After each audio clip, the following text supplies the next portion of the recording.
Bismillah walhamdulillah wassalatu wassalamu ala Rasulillah wa ala alihi wa sahbihi wa man wala. Assalamualaikum warahmatullahi taala wabarakatuh, and a good morning to everyone.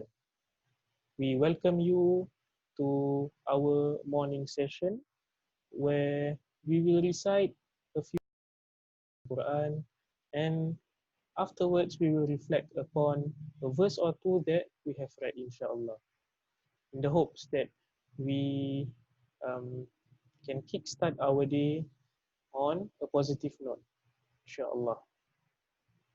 And may our efforts here ensure that we start on a positive note, and along the way our day will be productive, inshallah. Amin. Okay, so for today we will be reciting 2 pages from the Al-Quran, pages 30 and 31 from Surah Al-Baqarah, which contain the verses 191 up till verse 202. So if you have your Mus'haf, it is, just to reiterate, it pages 30 and 31. So we will be reciting verses 191 up till 202, inshallah. So let us begin with reciting Surah Al-Fatiha. A'udhu billahi minash shaytanir rajim.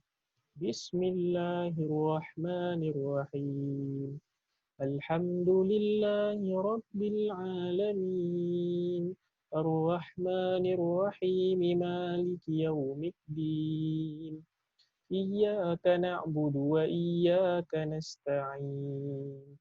Ihdinas siratal mustaqim. Siratal ladzina an'amta 'alaihim ghairil maghdubi 'alaihim waladdallin.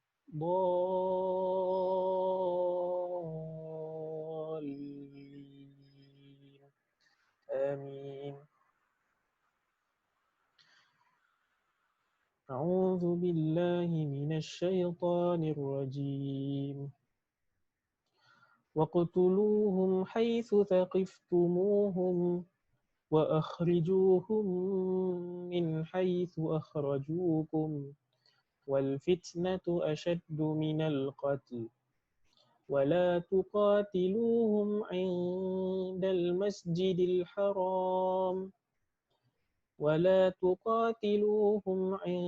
الْمَسْجِدِ الْحَرَامِ حَتَّى يُقَاتِلُوكُمْ فِيهِ فَإِنْ قَاتَلُوكُمْ فَاقْتُلُوهُمْ كَذَلِكَ جَزَاءُ الْكَافِرِينَ فَإِنِ انْتَهَوْا فَإِنَّ اللَّهَ غَفُورٌ رَحِيمٌ وَقَاتِلُوهُمْ حَتَّى لَا تَكُونَ فِتْنَةٌ وَيَكُونَ الدِّينُ لِلَّهِ فَإِنِ انْتَهَوْا فَلَا عُدْوَانَ إِلَّا عَلَى الظَّالِمِينَ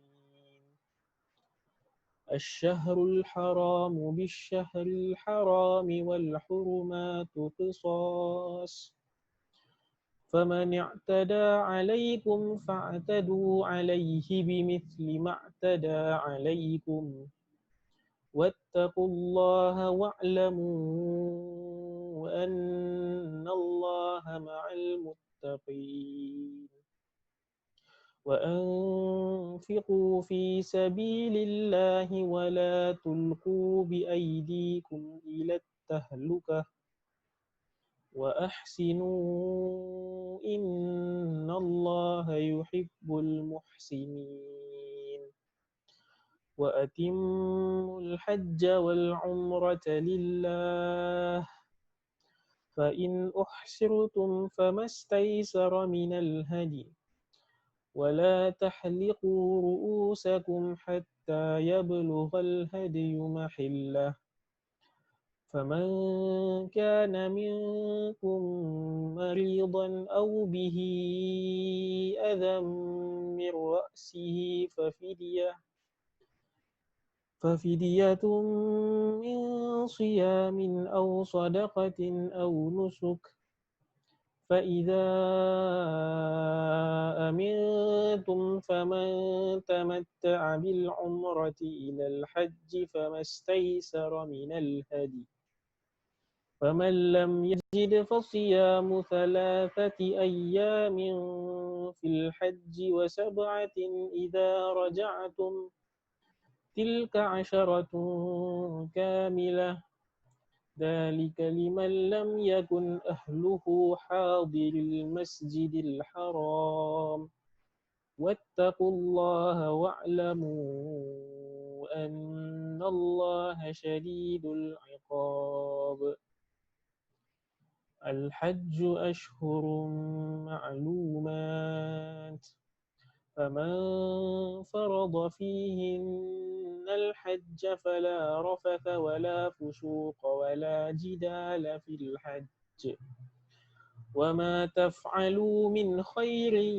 يعلمه الله وتزودوا فإن خير الزاد التقوى واتقون يا أولي الألباب ليس عليكم جناح أن تبتغوا فضلا من ربكم فإذا أفضتم من عرفات فاذكروا الله عند المشعر الحرام واذكروه كما هداكم وإن كنتم من قبله لمن الضالين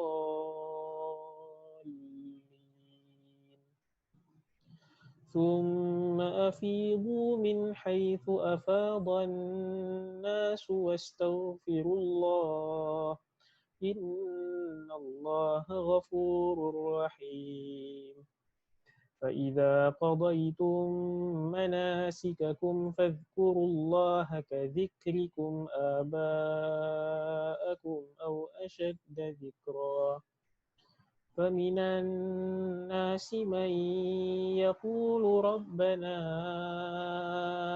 آتنا في الدنيا وما له في الآخرة من خلاق ومنهم من يقول ربنا آتنا في الدنيا حسنة وفي الآخرة حسنة وقنا عذاب النار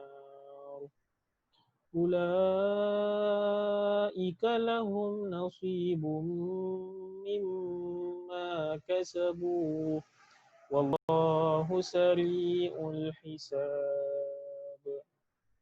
صدق الله العظيم.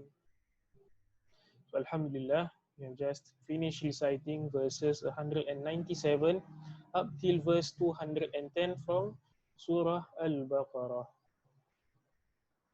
Okay, and a few verses that we can contemplate upon, okay, or one that I'd like to focus on for today is verse number 210.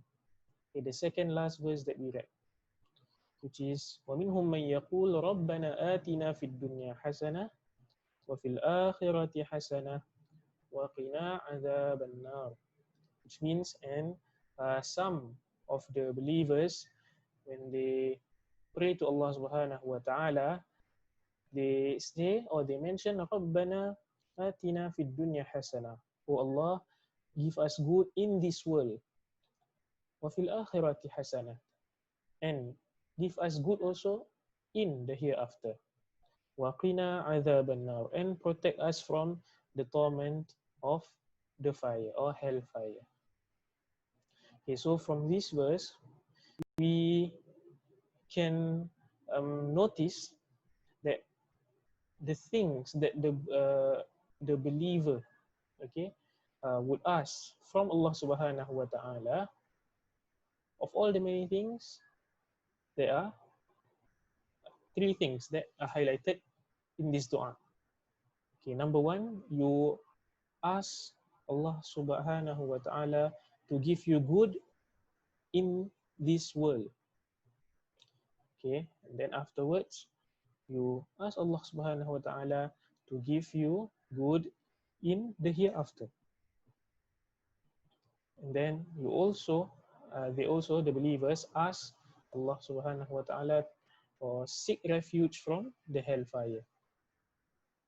Okay, so this goes to show that, okay, we realize, we can all agree upon that our final destination will be the hereafter.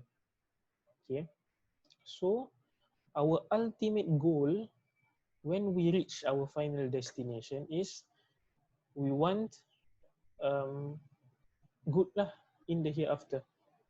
Okay, so we wouldn't want to be punished by Allah Subhanahu wa Ta'ala, and we want to be rewarded by Allah Subhanahu wa Ta'ala in the hereafter.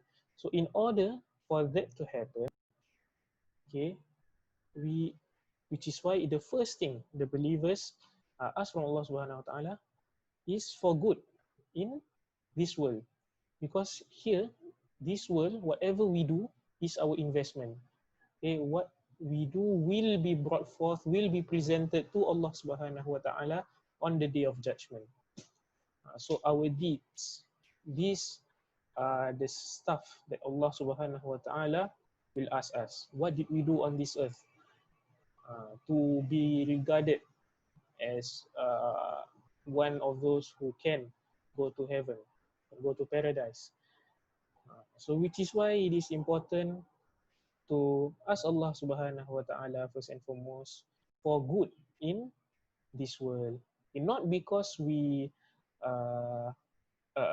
seek the world or we see the world as our ultimate goal. No, we seek good in this world because we see this world as an investment for our hereafter.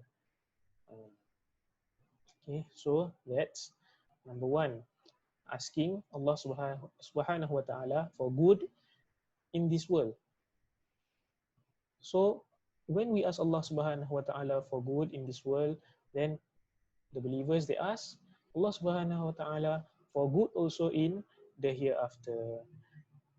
Okay, with the good deeds that we have done on this in this world, then we seek Allah's pleasure and Allah's blessings.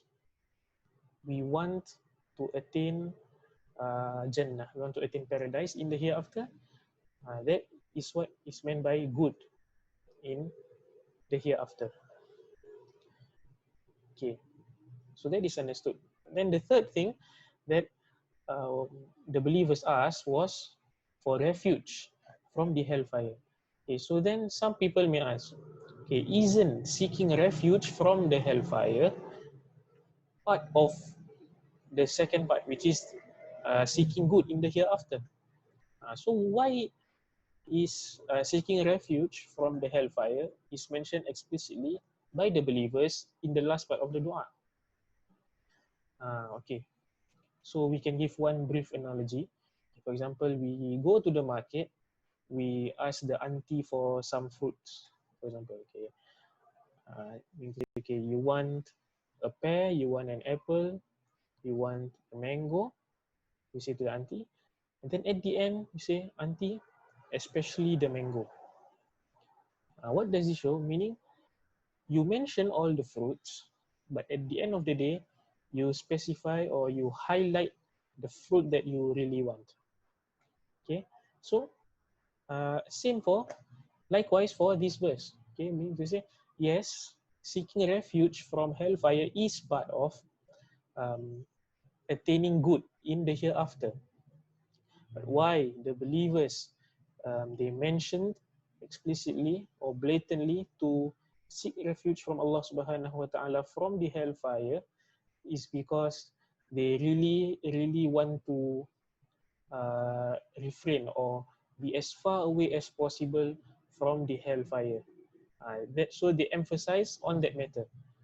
They want not only good in the here, they not only want good in the hereafter, but they also want to make sure they are as far away as possible from Allah's wrath, which is the hellfire. So, inshallah, this dua we can um, practice in our daily life. Okay, and with full conviction of the meaning. So when we make dua to Allah Subhanahu wa Ta'ala, we know the meaning, and um, in turn we seek Allah Subhanahu wa Ta'ala. When we ask Allah Subhanahu wa Ta'ala for something, we know the meaning. So this is one of the hikmah from understanding the meanings behind the dua in Arabic lah. No, not just we recite in Arabic without understanding the meaning. So from this dua, we can practice in our daily lives where we seek good in the in this world, then so as also we seek good in the hereafter, and we ask Allah Subhanahu wa Ta'ala to save us from the hellfire. Okay, so this is a dua we can practice, and let's not just limit it to a dua. Okay, we must practice it in our actions also. Okay, make sure we do good, we refrain from doing the bad things that Allah Subhanahu wa Ta'ala has mentioned to us in the Quran and also in the Sunnah. So let us strive to get to be better Muslims every day, inshallah. آمين يا رب العالمين. أقول قولي هذا وأستغفر الله العظيم لي ولكم. السلام عليكم ورحمة الله تعالى وبركاته. See you in the following sessions of morning tea, inshallah, so that we may start our day on a positive note.